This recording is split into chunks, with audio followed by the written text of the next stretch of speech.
Hello and welcome to the Bonus Points podcast. I'm Joe Garrett, once again being joined by Ollie Guy. Hello everyone. And today we are going to be talking about Onimusha Warlords, which was Ollie's choice for a game. And it's the remaster of Onimusha Warlords as well, right?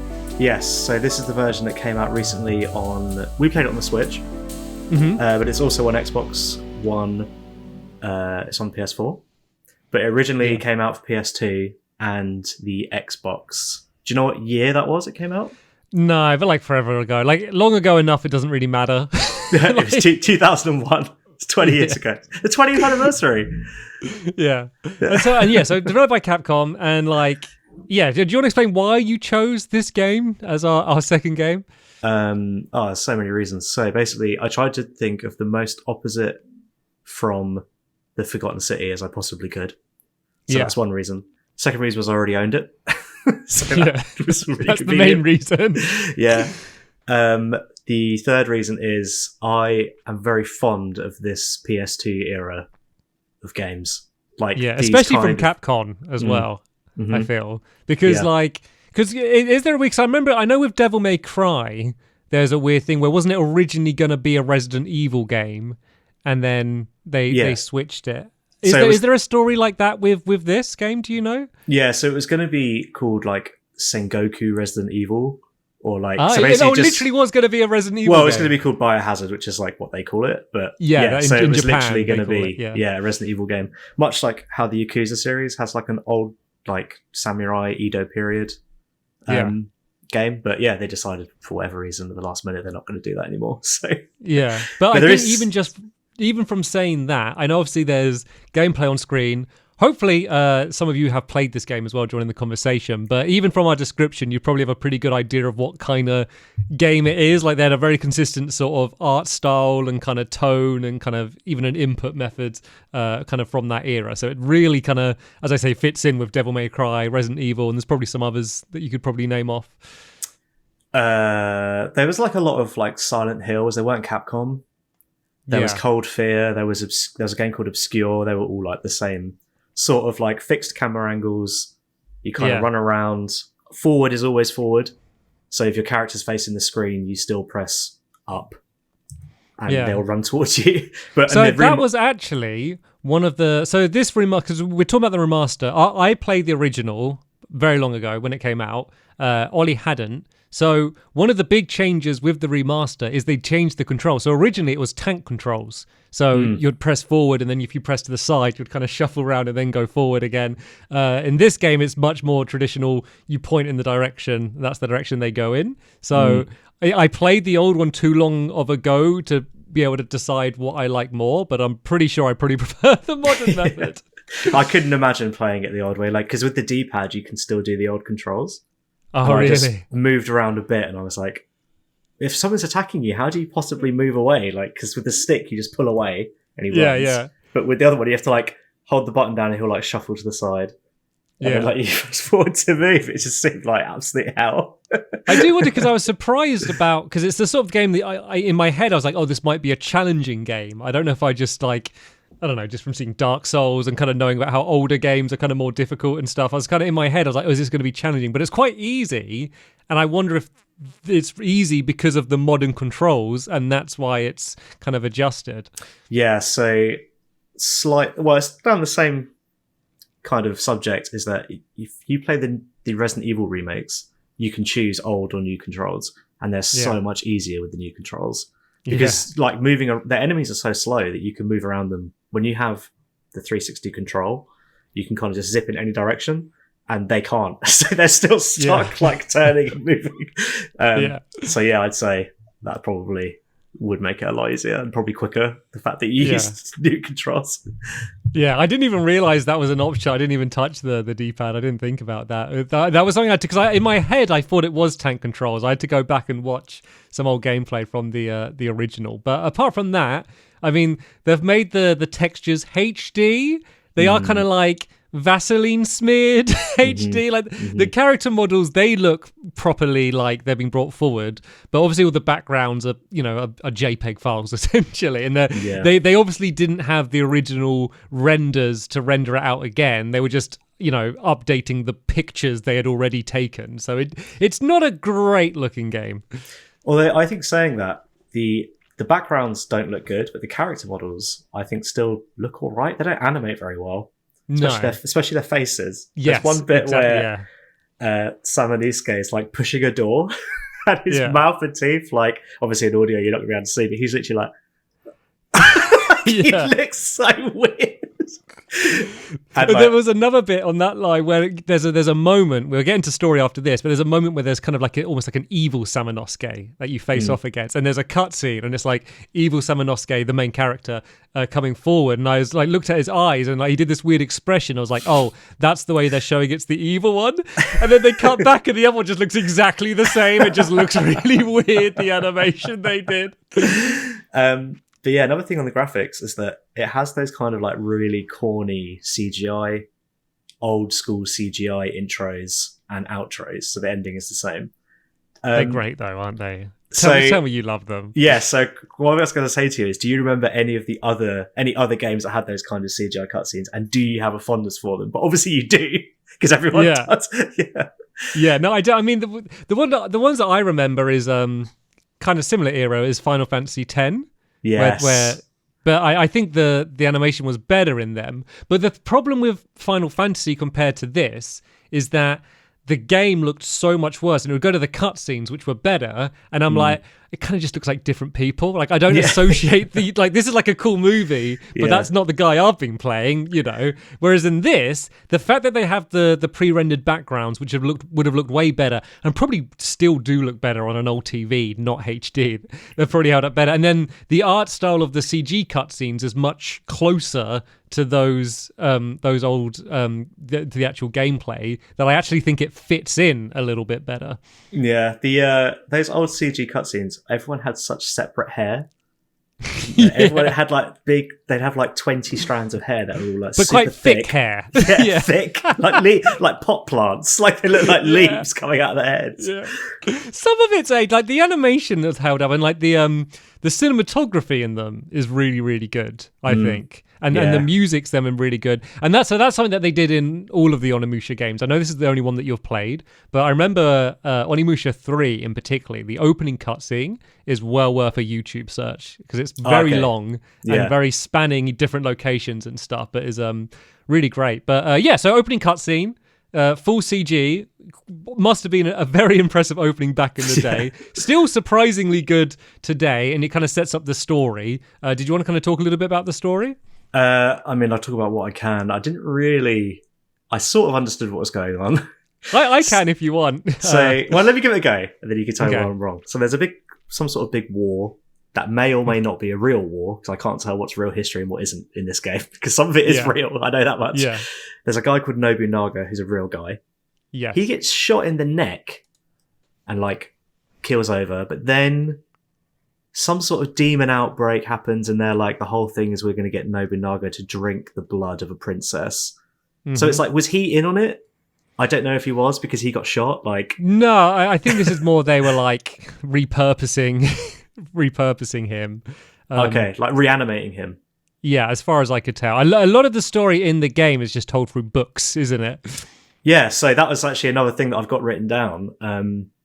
I hate files and notes and all those things in games, and I equally hate tapes.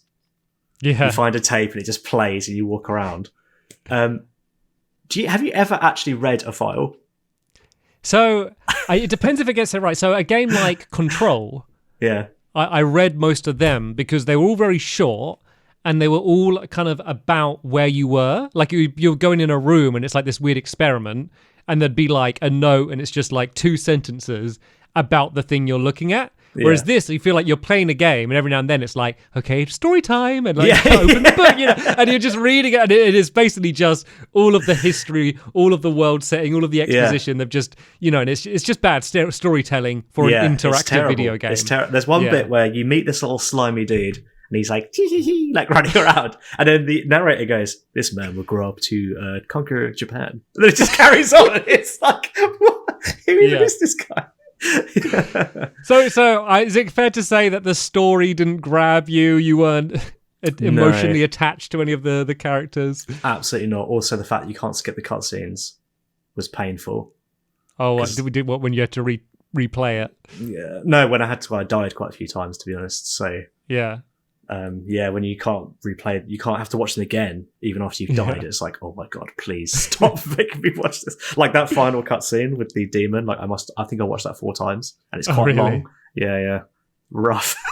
The thing that made me laugh the most about the story is the when you meet the villains, the exposition they go to, they join and they go like, Samanosuke, we need to get the gauntlet so the blood can be, and then they just go, and like when you meet, there's like that bug lady boss, which is a really cool boss, and like she has quite a gross but cool CG cutscene, but later on when you meet her.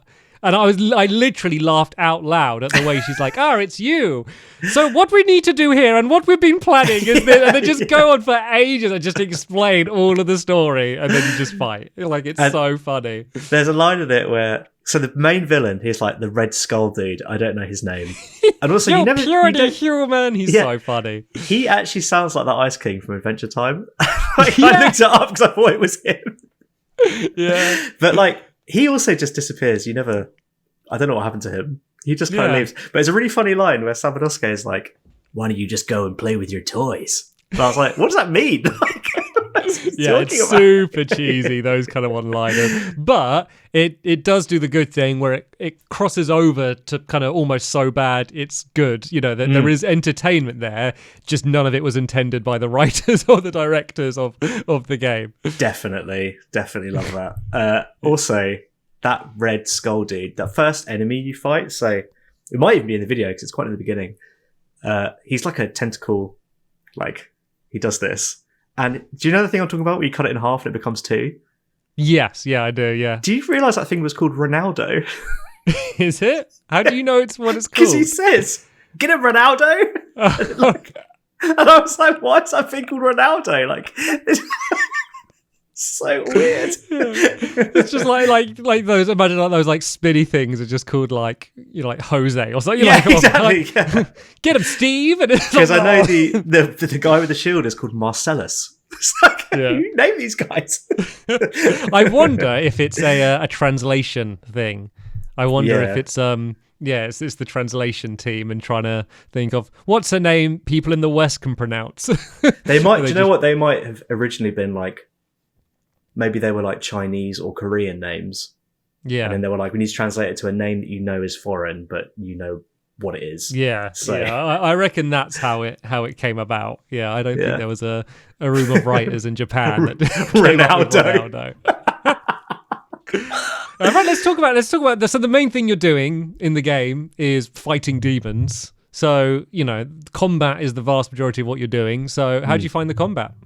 I actually really liked it, and I really liked how unforgiving it was until I got near the end, and then I was like, it's starting to drag a bit now.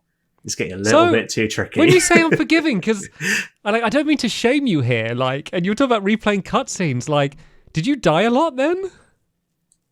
I did. You did? But this is like your expertise. Like, why?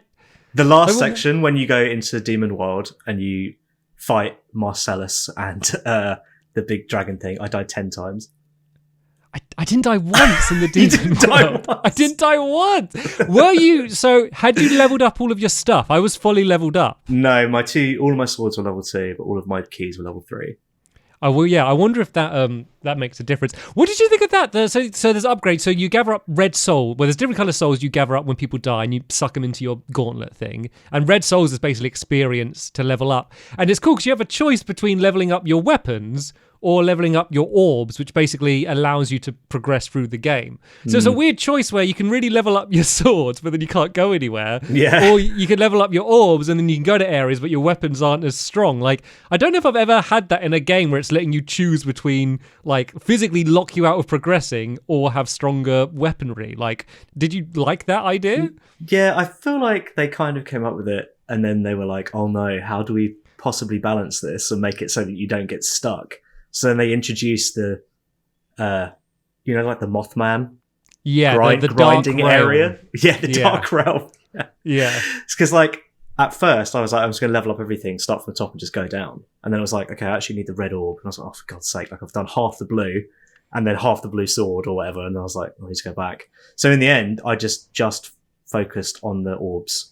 Yeah. And pretty much left my swords because I was like, as long I as wonder if that fight. made a difference. Yeah. I mean, my two big tips, I guess, was like I leveled up my swords pretty early, and then also basically almost only used the lightning sword, especially its main attack, because it seems the red sword is so slow. The green one's fast but weak. It's good against groups of enemies. Yeah. The lightning sword was my baby. Did you have like a favorite or like your default one you'd use? I used the red one. See, I found the red one too slow. I find that you'd keep getting hit when you're like, because you just, it's strong but so slow. It's hard to time the counter attack with the red one, but it does so much damage. Especially because certain enemies, I think they're weak to different magic. Different, really? So the red one, the blue one, the green one. Yeah, because like some of the enemies would die in a single hit from a certain sword. And then I'd be like, oh, okay, I need to remember that and use that later on. But I'm surprised you didn't die. Did you not die a single time? No, I did throughout the game. Okay. It's just in that ending section, I never died. You just had a good streak at the end. That's all. You just had a good streak. Yeah, but I didn't die much leading up to that. I will be honest. How far did you get down the demon realm?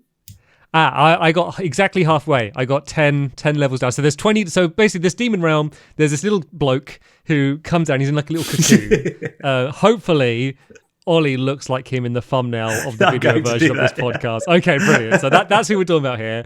And he basically challenges you, and they don't tell you like how long it goes on for. I had to look it up, but basically it's 20 levels of just kind of waves of enemies you got to defeat. And as you go through, obviously you get experience, but then they also give you some items as well. But it's quite difficult. I did 10 levels and then I tapped out. I got scared because I got an achievement that was like halfway there, and I was assuming I was nearly done. I was like, forget it, I'm out. And there's also that I only did 4, and then I was like, this is not worth my time and health. That's the thing. So it's not like, oh, this is a separate mode. It's as if you're just fighting them in the game anyway. So any like health you lose, any like magic you use, or any like healing resources you waste, like they're gone, and you might have a boss around the corner. So that's the thing that made me not want to keep like retrying it unless I like save scummed or something, you know, as like a backup. Did you? Because there's 2 Mothmen, isn't there? Did you do the other one? Yeah, I think it's the same guy, but he shows because there's one in the keep, and then there's one where you go down a hole somewhere. He's in a well, isn't he? Yeah. Is that the same levels or? I think it was the same. I believe so. I may be wrong. But here's my other tip for anyone playing it and who is struggling. So that level in the keep where there's one of those things, it's basically like a fountain of like magic, and you can keep getting your magic back up. Is my way I leveled up very quick is I'll just heal up my magic. Then when you go out the room, there's always those really big guys with the sword and shield that give you loads of XP. I'd go and kill him with like one hit with that lightning thing, and then like maybe some archers as well. Then I go back in, do it again, and then he respawns. And so, and it really doesn't take like, I probably did that like in and out about 7 or 8 times, but then that was enough to like boost up 2 levels. So it's it's a bit cheap, but also game's fault if you're gonna constantly respawning enemies. Yeah. Oh, I wish I had that tip when I was playing it. we did our normal thing where we don't talk to each other while we're playing it, so there was no in my tip defense shared. though, in my defense of dying multiple times, right, my Switch is the worst console I've ever owned. Like, neither of my controllers work. I can't go left on one of them, and the other one has got drift, so my character jumps around, and that actually caused me to die for certain one time. And the other thing is it doesn't connect to the dock properly, so the screen flickers. So that's another thing. It's like I can't see. Did you accidentally keep pressing the excuse button in when you're in the team as well? I can tell you the exact point that I died when the controller jumped was that floor puzzle when you have to stand on certain blocks. Oh god, yeah, and it goes down. That's where I died the most. yeah. So the second time round, I was like, okay, I figured this out now. And then so it starts, and you're stuck standing there, and this gate comes down. But obviously my controller thought I was holding forward. I wasn't. So he's just standing there. And as soon as it went down, he just lurched forward and fell down a hole. And I was like, and then you have to go through the whole lever puzzle again, where it's like slowly switching between them. So yeah, we'll talk about the puzzles in a sec. One more thing I want to talk about with combat, and I'm not surprised we haven't mentioned it, but there's range weapons as well. The bow and the gun. Like, did you ever use them? Like, were they ever viable? The gun was good for the boss, for the spider boss. Yeah. Apart from that, though. Yeah. So, Absolutely and not. I think a big reason for that, and what is by far my biggest criticism of the game, is that you just can't see the enemies half the time because it's all this single frame. There are times I'm walking and you just get hit by an arrow from like someone who's just like not on the screen at all. Like, did you wrestle with like the camera as much as I did? Especially when it came to the arrow guys, because they never miss. They're so accurate. They're just continuously and you can't block them because you can't see them. And it's not even like it's like it doesn't. Literally, there's just no way of knowing. And so because of that is why I was like, oh, okay, this game isn't playing fair. Like I almost like lost respect for the game because not even from the Archer guys, even other people, you get hit by people you can't see. I was like, okay, I'm just going to cheese it and grind out and boost up then because like if you're not going to play fair, I'm not going to play fair. Like it annoyed me so much. That's fair enough. I think the other thing is as well is because the enemies spawn randomly, you can't even like learn where they are. Yeah. Because every time you come back into a room, you know, one of the guys will be the same, but the other two will change. Maybe they'll be there, maybe it'll be someone else. You can't even like be like, I know there's a guy around that corner because he might not be there, or he might have a bow and arrow or something. And sometimes you'll be walking and suddenly just like launch out from somewhere. I did like some of the entrances are quite cool. But another thing with the camera, and I hate the camera, is that, well, one for the combat, I thought it was too close in the view and like sometimes trying to be too of an arty angle. Like I feel like it could have worked, but they needed to bring it out. The other thing is it hurt exploration. It made it harder for me to get a sense of direction. Like I know people say that if you're in VR, and, you know, you can learn your way around an environment much quicker compared to, like, a camera. This feels like one step down from, like, a normal game where, because it's all just pictures and you're never getting a pan of the view, it's just, you know, cutting between picture. Like, I really lost my sense of direction and it kind of hurt the otherwise enjoyable aspect of exploring the world. I don't know what it's worth, but, like, the camera is actually zoomed in on the remaster. So I don't know if previously it would have... Yeah, because... The first game was 4:3, so a square format. And so they zoom it in to fit it to 16:9, a HDTV. That's why when you run so much. When you run from the bottom of the screen to the top, the camera sort of pans because it's showing the entire rendered background that used to just be a single frame. I wonder. I mean, I still think, you know, because you can get shot from characters that are on like the next, you know, round the corner. It won't fix all the problems. It won't fix all the problems. But I mean, the final boss would have lessened them. The final boss, when you run to the bottom of the screen to dodge his flame attack, his head is cropped. Yeah. So you can shoot him from the back with your gun, but you can't even see him. Like you can't see him reacting. So. I know. Yeah. And you're not sure, because I actually had that because that's one of the best times to attack him when he's doing that fire attack. So it's and I'm always like, am I hitting him? Then I see like a little like soul come out. I'm like, oh yeah, no, I'm getting them. Yeah, I did actually use all 49 of my bullets on that boss. Because I was like, I'm just going to stand right at the back and just like poke him, basically.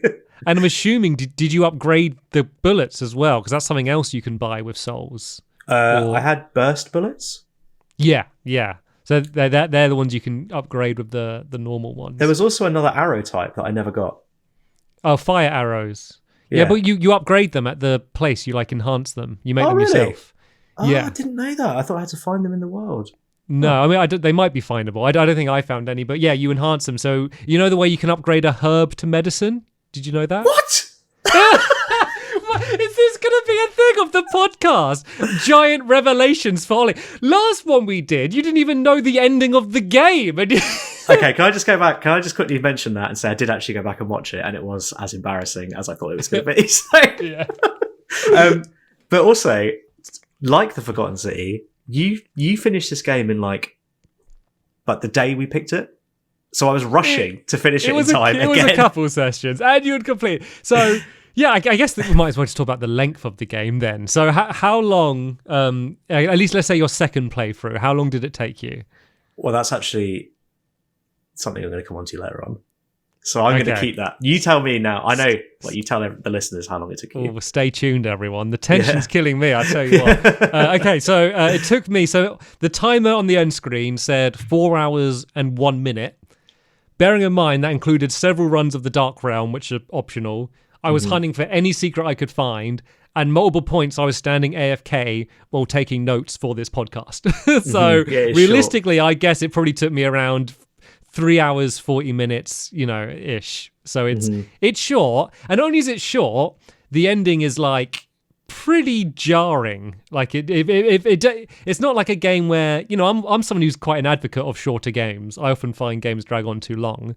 This game, I wanted it to carry on. It felt like extremely short. It felt too short, especially because you get to the demon world and you're like super cool area, and then it just ends. Yeah, you literally run down a staircase and then it ends. And then it's this boss, and they think it's killed you, but then you like power up to like Super Samanosuke, and you're like, yes, I'm going to be set, and then I'm going to like destroy it, and then it does a cutscene where you win, and you don't get to play a Super Samanosuke, but that's where the sequels come in. So it really felt like it kind of wanted to set up to a sequel, because at the very end it has a pretty cool cutscene, and then it has some pictures once again that come up, and it has some amazing narration dialogue. One of them is talking about one of the other playable characters, and we'll talk about her in a bit because we haven't mentioned her yet. And it basically just says like, after these events, 14 years later, she died. It's like, what? It's like, you've literally just played it. I was like, even if that was the story they planned, just don't mention it. Like, it's so weird. It was like, she died in a war. Like, and I was like, is that a real war? Like, is that real? I don't know what's real or what's fake. Like, how did you find? So, can you help me with the pronunciation of her? Is it Katie? Did you say? It's like Kaeda. Kaeda. I think so. Yeah, Kaeda. Okay, that's as close as we. So it's spelled Kaede. So she's another character you play as, kind of back and forth throughout the game. Not as much as Samanosuke, the other character. It's just not as fun, is it, playing as her? Like, it's way harder, and she doesn't get souls, so she doesn't get her health back. Did you find? So she's got like a little knife, and she can like flip over the enemies, cut their throats, and all this. Yeah, and she can throw. She's got her throwing knife. Yeah, kunai, the kunais. Yeah. Did you get her sacred knife? Oh, the red one. Yeah. So cool. I did. It was like a little flaming knife. I was like, this is great. I mean, her stuff was fine, even though every time you played, all you were doing is running to find Samanosuke. It was a bit like, does she not do anything of worth at all other than chase him around? Yeah, and she can open different doors. She can lockpick. Yeah. Whereas he can't, which is a bit different. But yeah, I always found I would kill an enemy, and then I'd be like, oh, I can't get their souls, and carry on. So what I ended up doing, because I was like, there's no point in me fighting enemies, I just ran past them all. Same. Like, they're super easy to dodge. I just ended up ignoring them and just completely ignoring all of the combat when I was playing as her. Yeah, especially if you like press forward and double tap attack, you can flip. So you just flip over them. Yeah. Well, if you do it, if you hold, would it be like the equivalent of R1, I don't know, ZR or whatever, it'll just R, I think, on Switch. And then press attack, whatever, you can do the flip as well, like the lock on. She was kind of didn't detract the game from too much, but you're kind of just waiting to go back to Samanosuke. There could have been a cool thing where she should have played more different, shouldn't she? Yeah, and maybe had more of a role other than just being like, I've got to find Samanosuke. Samanosuke. It was cool though when it was like Samanosuke, it feels like he's getting trapped or overwhelmed. Like, she didn't feel like it was. They didn't do the helpless damsel trope for her, at least. Yeah. But the second time you got to find him, and he's just fighting 3 of those bugs. It's like, I've killed hundreds of them. I've killed literally hundreds of them. And he's like, and he's there for like 20 minutes while she's running around dodging everyone else. I did actually sorry, just before we move on, that section really reminded me of when we watched those Godzilla films. Like that old school, like Japanese thing, like the way the monsters present themselves, and like all the camera angles and music was just very reminiscent of all that. The story as well. So we've been watching some of the old Toho Godzilla films, which are kind of Godzilla films from like 50s, 60s, and 70s, and they, with their dialogue as well, are super exposition heavy and very much like, this is doing this and we built this. There's no character or any everything's writing to continue the story, rather than there's no flavor to it, and it did kind of feel like that. Absolutely. So I was just wondering, how many of the like equipment things did you get? Because I really liked that part. In fact, you could kind of get things to convenience yourself that was somewhat optional. So there was like a thing which is like the auto soul collector, which I got from the top of the big tower. I don't know why I'm saying everything like a question. This is true. You have to actually use that. Yeah, you place it. Don't Yeah, you? yeah. I didn't realize that for ages. I was like, what? No. Because Kaede picked it up, and I was like, why am I not getting the souls? Like, I've got the soul collector. And I was like, oh, I have to actually. Did you get the holy armor? Yeah, I got the holy armor, the kind of golden armor. Did you get the ogre armor? I think so, maybe. It's like yellow and red. Yeah, I'm not sure. I think I was pretty thorough with like scouring all of the places. Because there's a lot of bonus things. So there's a lot of puzzles. We haven't spoken about the puzzles yet. Did you enjoy the puzzles? Were they like a welcome break from the combat? I think they're good. They're good puzzles because they're not like modern day puzzles that are like, you know, the one. Have you seen the Bioshock one? That's like there's like a bell and a key and something else, and then like he's got it written on a card what he has to do. We just like, ring the bell. That's the very beginning of Bioshock Infinite. Yeah, to me that's more of that's like a story moment, I think, rather than a puzzle. Like that's the very opening of the game, so I forgive that one. But you know what I mean though, like it wasn't like modern puzzles that are just basically a to-do list of go pick up the thing, bring it over here. Yeah, and there was a few. So some of the puzzles that were in the actual environment I really enjoyed. Like there's one bit where there's like this drawbridge thing, and then you got to shoot the rope with your gun, but it never tells you to do that. And I just suddenly, because I was always going to leave, I was like, wait a minute. It was kind of like, because you know they got the picture backgrounds. Any interactable item is like glowing. It's like, you know, like old Scooby-Doo shows when there's like one glowing book, and it's just because it's the one they're gonna move. It like stands out. And I was like, I wonder if like I can affect that rope then. So I shot the rope and it fell. And then even beyond that, there was like a scroll or something, and you slash it with your sword to get like a bolt. So I wanted way more of that stuff because that's much more engaging than the like, let's, you know, spin around these little number puzzle box things. I did enjoy. I like the puzzle boxes though. I thought they were cool. Yeah, no, I enjoyed them, but I find them like once you've done a few, you're kind of doing the same thing compared to like creative thinking in the environment. But I did like those the other ones where you're almost like doing a bit of translating. Did you unlock many of those boxes? I found 2 of them, and I unlocked one of them. So no. Okay. The first one that was like, what does the ogre diminish? I didn't find the answer to that, or I found it and I was obviously too far gone to run all the way back. So I don't know what was in there. I don't know what. I can't remember. I think I unlocked 3. I think there's 4. There's 4. And I did 3 of them. But I quite like them. Like the actual puzzle bit was quite simple, but I like the way it was like motivating you to explore the world. Like exploring the world was kind of the way you solved the puzzle, to find the hidden things, and I kind of enjoyed that. I also liked the like little things you could find, like it, so you could hear the dead, or I can't remember what the item was called. Yeah, and you see the little souls. And all of a sudden you could now see all these little souls, or the thing that made the fluorite sparkle. Yeah. Like just nice little things that like kind of make the game like a bit different probably every time you play, because you won't always pick up the same stuff.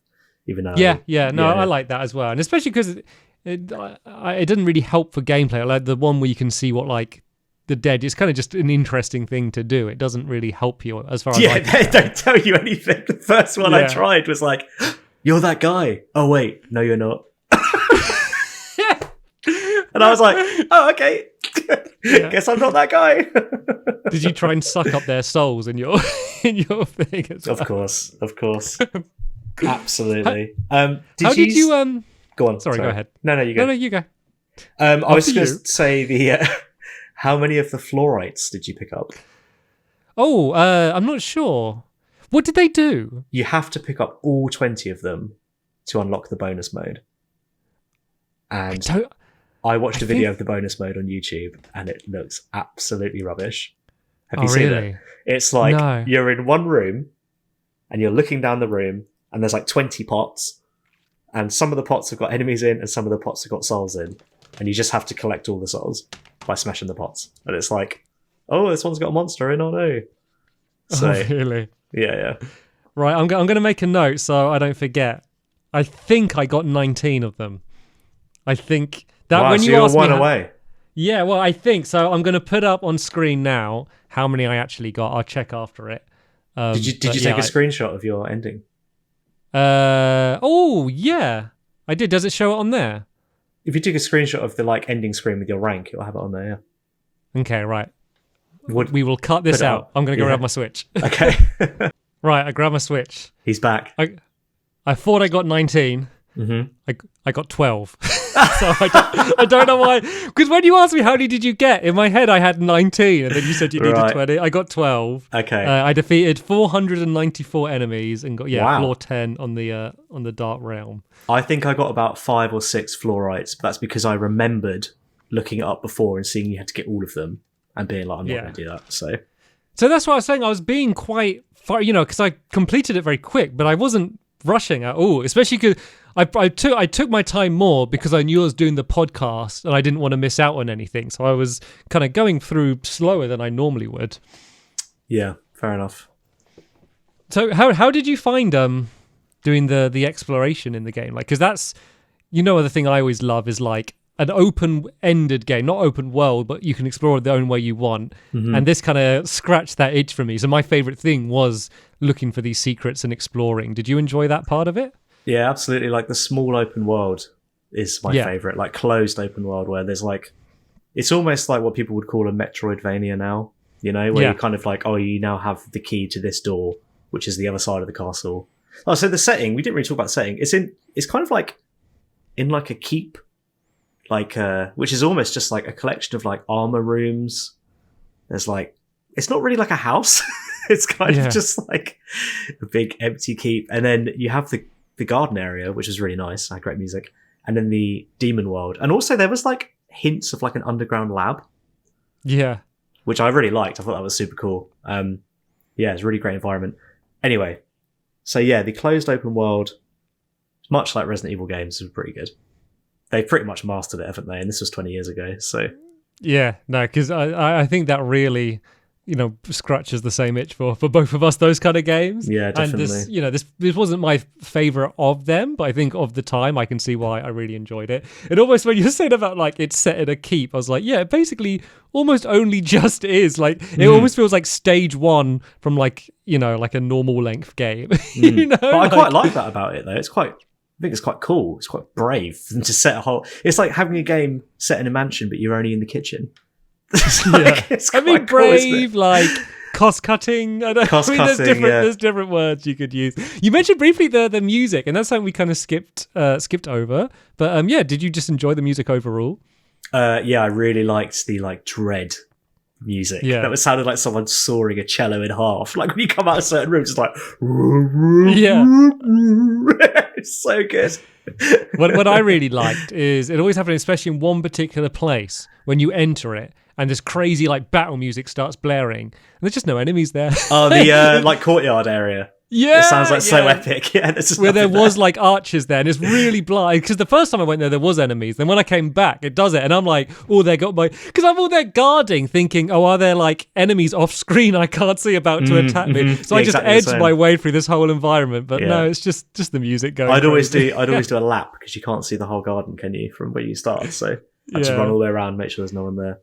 Yeah, no archers waiting to poke out. And then a lot of the sound effects, I think some are like exactly from Resident Evil. Some of like the sound effects will sound extremely similar. Yeah, like a lot of the menu sounds and like things like that really crossed over. Yeah. And also... It's nice.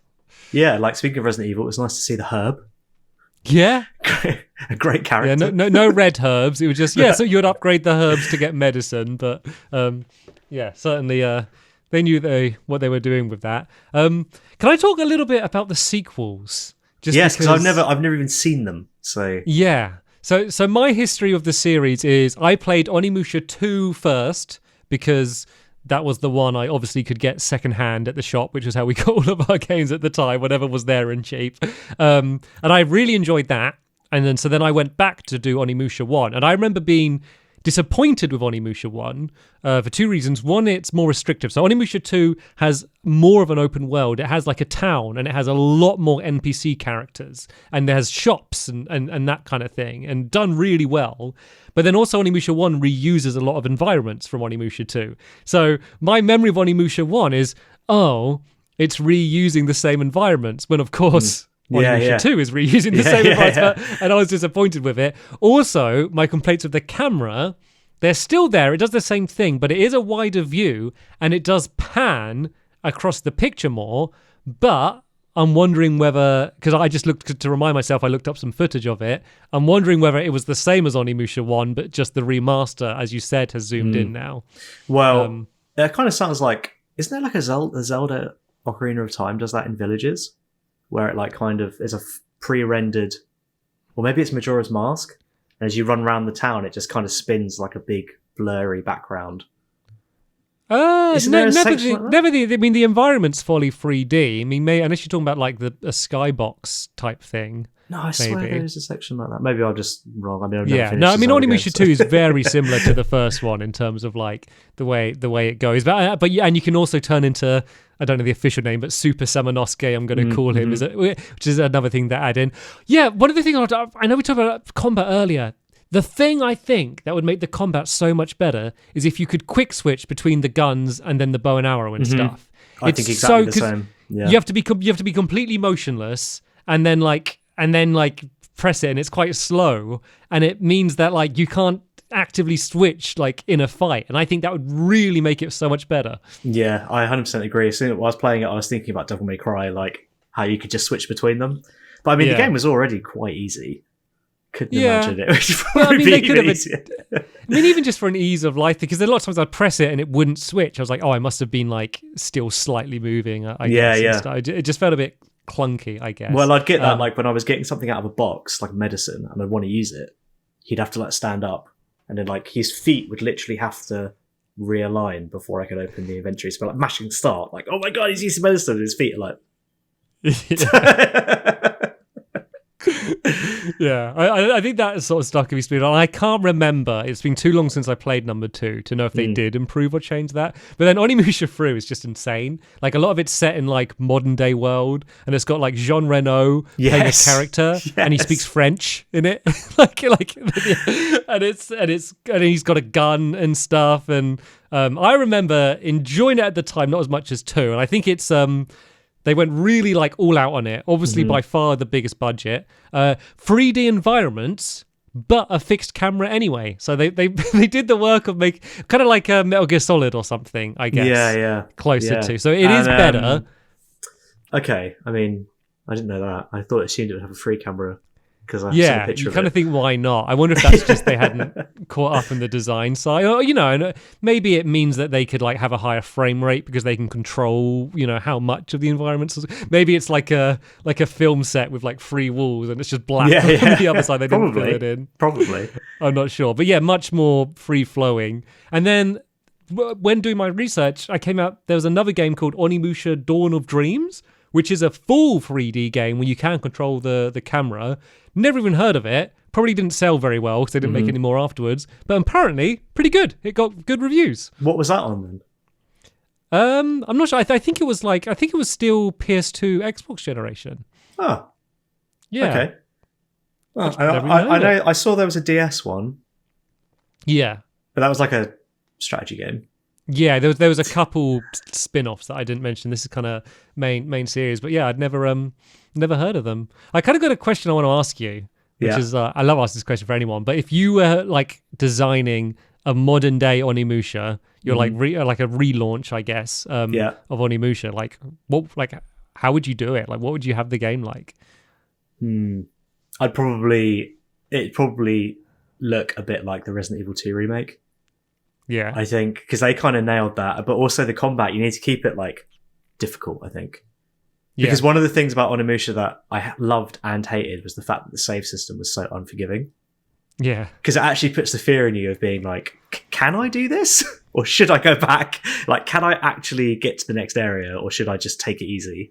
Whereas if you had checkpoints in every room, you wouldn't feel like that. You'd be like, I'll just go for it until I do it. So I think I'd probably keep that old save system in the game. But in terms of like gameplay wise, I think Resident Evil 2 remake really nails it. So it's just like if you haven't played it, it's just like a full 3D like action third person action game, but it still has like the same system where you have to get a key and it's for a certain door, and then like, oh, you want the weapon upgrade, well that's behind you have to get a certain badge for a certain box. So everything's kind of hidden within one small world. So I would definitely keep it like that. The big upgrades that Resident Evil 2 remake did is the map. We haven't really spoke about the map in Onimusha, but it's it's not great, is it? It's completely useless. I don't even know what it has two icons on it. I don't even know what they do. Like it's like an orange circle and a blue circle to the map, and it's all split up into like this place east and stuff, and like sometimes I have to go for a few maps until I get the one with the arrow to show the one that I'm in. But Resident Evil 2 Remake has an amazing map, and that is so encouraging to explore. It will mark like this room, you got everything that there's there. You can kind of tick it off, and it makes you like, I want to really, go through every kind of area with like a fine-tooth comb and get it all. Like the game's all about that, and I think it kind of needs that, doesn't it? The Silent Hill map is always really good because the character will like draw on it. So if a door is blocked, they'll just draw a line over it, or they'll like draw a circle around, like, oh, you need this key, or like has the marking of a spade or whatever, so you know to come back to it. I really missed that in this game. Yeah. I was like, God, I wish I could mark this stupid map. You can't even set a waypoint. You can't do anything. So I feel like we've spoke about critiques more than positives so far, but I really enjoyed the game. Did you really like the game, yeah. I thought so. Why do you like it? Cool environment. The main character's a bit of a doofus, but also really cool. I like him a lot. Like he's just like an idiot. Like I like that about him. The combat's great. The music's great. Like I still think it looks pretty good, even though obviously the pre-rendered backgrounds are bad. I still think it looks alright. Loved how cheesy the CGI was. All the characters were hilarious, like unintentionally, maybe, but just great. And the save system, while it was annoying and meant I had to redo a lot of things, I did actually really appreciate the fact that they stuck with it being like, you can only save in like 4 rooms. The whole thing. Yeah. It's so unfortunate that I think you ticked a lot of the same boxes. I have a feeling you maybe enjoyed it more than me, but I think a big reason for that is because I have much fonder memories of Onimusha 2, and that's the one. It actually was amazing how quick, so I kind of haven't thought about Onimusha at all until you mentioned it. And then just the first time I got to those enemies that like spin at you and stuff, and I was I remember blocking it because they're so satisfying blocking them. It was like ding, ding, ding, ding, ding as you block them. And I was like, I remember loving that. And then like certain things would come up, or certain cutscenes would pop up, and I'd be like, I remember this. So I did actually have more nostalgia than I thought. But it's unfortunate. I reckon this didn't sell enough because they didn't remaster Onimusha 2 or 3. So basically, I guess if everyone listening to this can just go buy it, and then that will... Well, the interesting thing is that Onimusha 1, the original, was the first ever PS2 game to sell 1 million copies. So really? It did well when it came out. Yeah. Then second time round, I guess maybe Capcom didn't make enough noise about it, or it's too unforgiving. I don't know. Yeah, possibly. I can't help laughing that you keep saying... like, one of my points was how easy the game was. It's because I was rushing. I was like, I have to finish it. So I was like, just banging my head against it till I finished it. It was so difficult. I think it's because I leveled up the swords earlier. I really think that. I think that's like, there's no way, like, and especially, so all the gameplay you're seeing on the video version of this podcast is from me. And you'll be seeing how like I don't look like a samurai when I'm playing it. I'm not very elegant. It is early footage, I will say. I'm sure I got better, but it's not like I had mastered it or anything. I just kind of kept using my lightning attack. How did you get on with the counter? Using the counter? I very rarely used it. I very rarely needed it. God, I can't believe it. Did you play it on easy? No, I played it on normal, which is the top. Like that, at least you can pick from at the beginning. I don't know if they unlock a game plus or anything. So when you finish the game, you unlock special mode. Did you take a look at that? No, what's special mode? Samadoska is dressed as a panda. He's got a baby panda in his little papoose. No, I remember that actually. I remember that from the PS2 one. The baby panda like hucks his hat and it looks at the enemies. I do remember that. I think they kept that in Onimusha 2 as well. I think and you special can flap his mode hood was such a hit. Down. He's got a head that you can flap up and down. So that's great. No, I can really picture that in my head. Sorry, one more. I've actually got, before we do the ranking, I was going to ask for your quiz. That's what I was about to say, I've got the quiz. Yeah. Cheeky little quiz for you. So I've only done 5 questions. I was going to do 10, but I was like, that's. What do you mean only 5? You didn't have to do any like that. I know, but I thought it'd be funny to do like 5. Only 5 for this unplanned quiz I'm going to spring on you. Okay. So, question 1. Well, actually, what do you want to play for? What's the prize? I get to choose where on the list it goes. Outright. I don't think so. you get to choose the next game. How about that? the one we've already chosen. I've started playing. Right. Okay. Okay. No prize. We just play for the joy of the game. What is the correct pronunciation? That's ironic. What is the correct pronunciation of the main character's name? Are you sure you're qualified to answer this, considering your pronunciation of... So we said this as a joke. Ollie mentioned before we started, he had a quiz, and I was like, "Oh, it's not pronunciation of their names, is it?" So Samanosuke. Samanosuke, right? Yes. They say it so much. That's the only one I'm confident on, only because they say it so much. In my notes, I abbreviated it to Samo, so I thought that was quite cool. Sounds like a lad. Okay. Samo. Question 2. What does Onimusha translate to? Ooh. Is this guessable? Is there any chance? Definitely guessable, yeah. Weapon. I don't know, I don't know, Great War. I don't know, war. Something war. It's Demons. Demon Warrior. Demon Warrior. Yeah. Okay, that was I said war, then my next one was going to be demon. But there's loads of characters in games called Oni, which is like demon. So I thought you might want to guess it from that, but obviously, I mean, maybe if I sat down and it wasn't, I'd have the lights on me. Okay, what was my completion time to the nearest 10 minutes? Your first or second playthrough? Second, the one I just did. Okay, this is like spelling bee. Like use it in a sentence. Yeah. I think you did it in 4 hours and 15 minutes. That's quite accurate, but not quite. I did it in 3 hours and 15 minutes. Oh, yeah. 15 minutes was right. Okay. I guess the nearest 10 minutes I would have you gone were right. lower. Yeah, I would have gone lower, but you were saying about struggling and replaying section. I guess if you die, it just goes back to the last save, so it wouldn't add on playtime, I guess. Exactly, because I definitely played it for longer than that. Yeah. Felt longer. Okay, so how many of these have you got right? You got one right so far. One out of 3. Feeling confident. Yeah. Question 4. Big red X. Yeah. See me like a teacher. Okay, question 4. How long would you last in a demon apocalypse? Can I hide in the room with the cocoon guy? Yeah. How long? What's your time? How long you lasted? I've got an answer. Well, how long would it take to starve hiding in a closet? For you? I think if I went out to fight those demons, I think I would last for 14 seconds. Yes, that's close enough for me. I put 0. Like you would simply be eviscerated. I would say if I'm spawning into it, I'd spawn in on a demon sword, just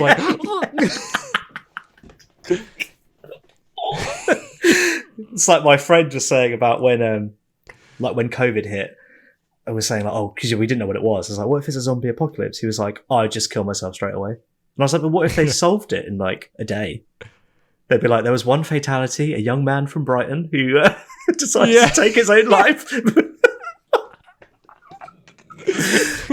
Right, I'm going to give you a point for that. That's 2. Right, last question. Okay. This could be your 3 out of 5. I can't believe you're marking me for that. I put 0, so you're close enough. Okay, last question. The little boy was bald, true or false? No, but he was he's textured with dark, he had no actual textured hair. It was like a flat, dark patch. He had a shadow scalp. Yeah, he was bald. Was he just bald? He had a ring. He had male pattern baldness. He had a ring of hair. And did he? The top of his head was like an egg. Put a picture of him up. Giving you some. But was the outside of his hair? Was that what I was describing? Yeah, he had granddad hair, where they have absolutely nothing on top. Yeah, but then it was completely flat around the side. Yeah, and they had so half a point. Okay, half a point. So actually, do you know what? 2.5 out of 5. 50-50. I'll take that. Made a Samanosuke out of you.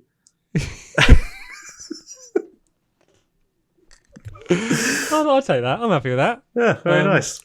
I haven't got a quiz for you. That's all right. I was going to do like more questions about the game, but then when I thought of the one of how long would you last in the Demon Apocalypse, I was like, nah. Yeah, that's funny. How long would you last?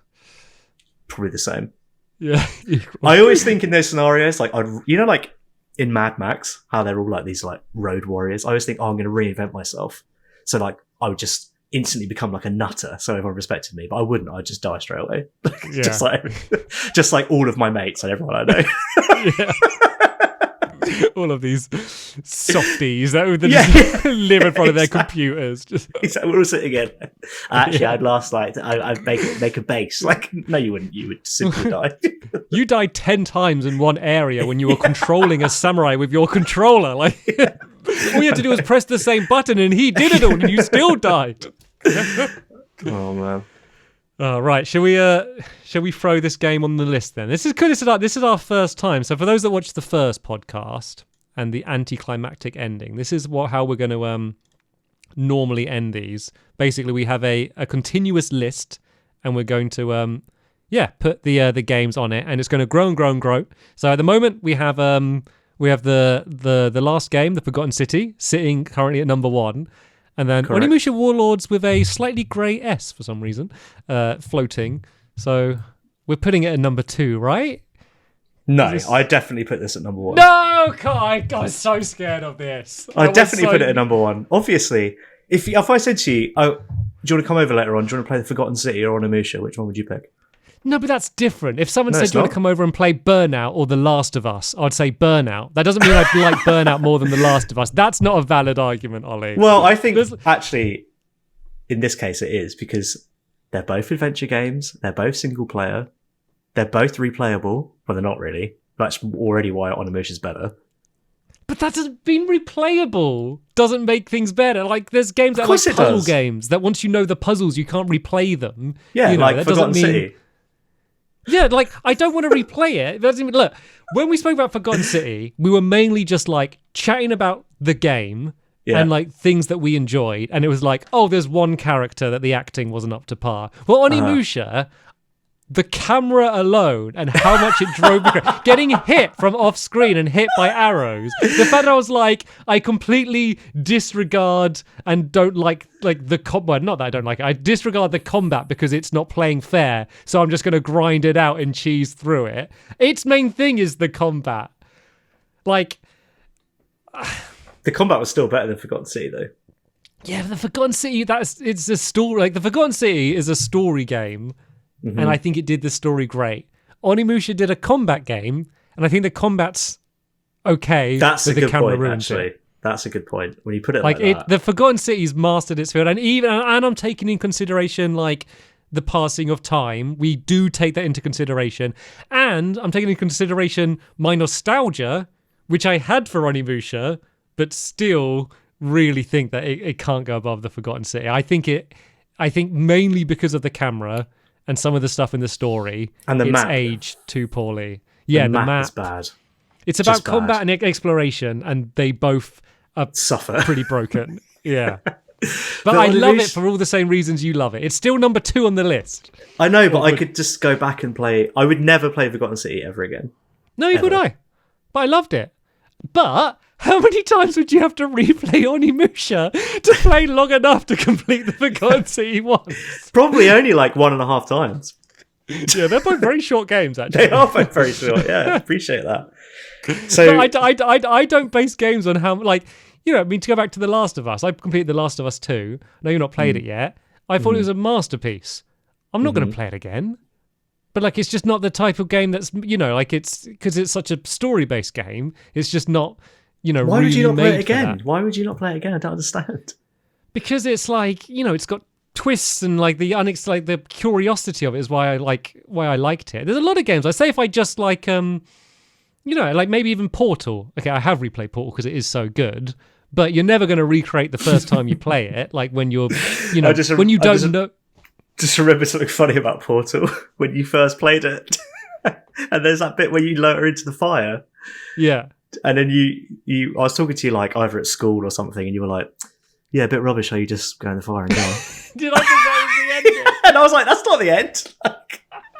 You're like, what? And I was like, yeah, you have to like shoot the back and jump out. You were like, but what? That's such a cool moment. And if you replay it, you're never going to get that again like that. So I don't think it's like what's the most replayable game, because some games are just so much more replayable, you know? Like, so I don't think that's what we got to base it on. I'm kind of basing it on the conversations we had about the games. And I think if people just took the conversations out of the games, I think people would think the Forgotten City should go higher. And I really strongly do. I think you've convinced me when you said that it's a fighting game and an exploration game, and both those things don't really work. Yeah. And also I think for me, I know you don't have this, Onimusha 2 has ruined it. And I know I shouldn't let it do that. We should do Onimusha on its own. It's like, say if there was like an otter, wearing a hat and had a little briefcase, okay? And I was like, that's amazing. And then, so I look away and I look back and someone's like, oh, look, there's an otter. And now the otter's there, but doesn't have the hat and the briefcase. Yeah. Normally I'd be like, wow, an otter. But in my head, I'm just like, oh, I prefer the otter with the hat and the briefcase. You know, I've seen how the otter could be better. And that's kind of how I feel about Onimusha. Okay, well, let me apply that metaphor to where I am. Okay. I've seen an otter, and you're like, I don't care because it hasn't got a hat and a briefcase. So I'm still like, it's an otter. Like, it's great. It's excellent. Yeah, no, that's like, it's great in its own right. But I can't get out of my head how much better it would be if it had a hat and a briefcase. And it makes the otter seem worse than if I'd only seen an otter. And I can't, like, and I guess I know that's not a fair way to judge it, but it's in my head now. I've seen the otter with the hat and the briefcase, and it was marvelous. Okay, well, how do we resolve this? Well, you kind of said that you understood my argument when I said about it being about combat and exploration, both of which are pretty heavily flawed. Yeah, and they're definitely more flawed than the conversation system in the Forgotten City. Yeah, which has its moments, but it's Yeah. It's you know, and that once again doesn't have to be how we judge it, but I really do feel like it belongs. Forgotten City belongs above it. But what if you had to recommend one of these games to someone? Which one would you pick? Almost all, like, for anyone who isn't like you, it would be the Forgotten City. Literally, I can't think of one other person I know where I'd recommend Onimusha Warlords remaster on the Switch above the Forgotten City. But I don't want this just to be, let's put down the game to make sure the other one's above it, because I'm glad I played it. I did really enjoy it. And my first thought was, oh, it's such a shame I can't play the second one now. Like, don't think this is me saying I didn't enjoy it. I just don't think we can put it above the Forgotten City. And I think there's also bias with the thing that you've just played. You kind of think more memorable. If I think back to the time playing Forgotten City. You've convinced me. Okay. You have convinced me. It's there. But we always have to have a unanimous decision. So I'm glad you came, because I wasn't sure what would have happened if we both were stubborn. But yeah, you're right. It's still only number 2. You know? So, and I would still. It's one of those things that's like, I probably couldn't recommend it to anyone. But it's still worth at least watching this video about it. Yeah. Yeah. I feel like this is going to be one of the podcasts where the fewest people played the game we were talking about, and hopefully it was enjoyable anyway. And this podcast is the length of over like a third of the game. So yeah, you're going to show quite a lot of the game in your footage then. Yeah, I might have to go play it again and record some more. Right, so should we talk about next week's game? Or, not next week, the next podcast game. Well, it's you pick, so you can introduce it. Yeah, so we've decided to do Disco Elysium, which is on most things. It was on PC originally, and then they've done an updated version. Do you know what the new version's called? Oh... No, I don't. It's really annoying because I was looking at it earlier. Yeah, it's very easy to find. So it's basically the only version on consoles, and it's essentially the same game. They've added a few things. The main thing, they've added a bunch more voice acting to the game. So we're playing that version, but either version's fine if you wanted to play along. It's available on almost every platform. It's just going to be the longest game that we've played. It's kind of a bit more of an RPG. Is it 6 hours? Yeah. That's so funny. Yeah, I don't actually know how long this is. But yeah, if you wanted to play it so you can listen through, it's probably one where it's going to be unavoidable for us to completely spoil it. So I will say, if you ever think you are going to play it, either don't listen to our podcast, next one, or better is play the game and then listen to the podcast, and you'll be able to follow along with our conversation. Or if you can't play it for whatever reason, you can always watch a playthrough. Yeah, which I found a lot of people do that. So yeah. And one of the good things is hopefully there's been some good tech improvements. Ollie's camera and mic's improved since the last podcast. And he's also got an Elgato now, so he's going to be able to capture some gameplay as well. His mic's improved. You pick it up, you see like... And I picked it up when you said Elgato as well. Like, it's not even what it is. This is Elgato. That's what I've named my microphone. Yeah, so there'll be able to be Ollie's footage as well. And then, we've also got some plans for some other videos that are going to be on the YouTube channel as well. So if you've only listened to the podcast so far, there is, more good things coming on the bonus points. Excellent. And if you want to get in contact with us, we are at the bonus points on Twitter and Instagram, or you can just comment on this video or the other one about Disco Elysium, and to be honest with you, we don't get enough comments, so I'll see it wherever you put it. I'll find it. So. if you comment it or tweet it to us, 100% we'll see it. Yeah, so, exactly. And however, how many channels on YouTube do you have that? And if you want to talk about Disco Elysium, even in the comments here, I'll also put a tweet out announcing that it's our next game. If you reply to that tweet, that'll be a great list for me to go and look through. If you do have any comments you want to make about it. Sweet, cool, right. Perfect. There's a second one in the book. The next one will be in 2 weeks. It's every other Friday we're going to be releasing them. But for now, hopefully you enjoyed this, and we'll see you later. Bye. Bye.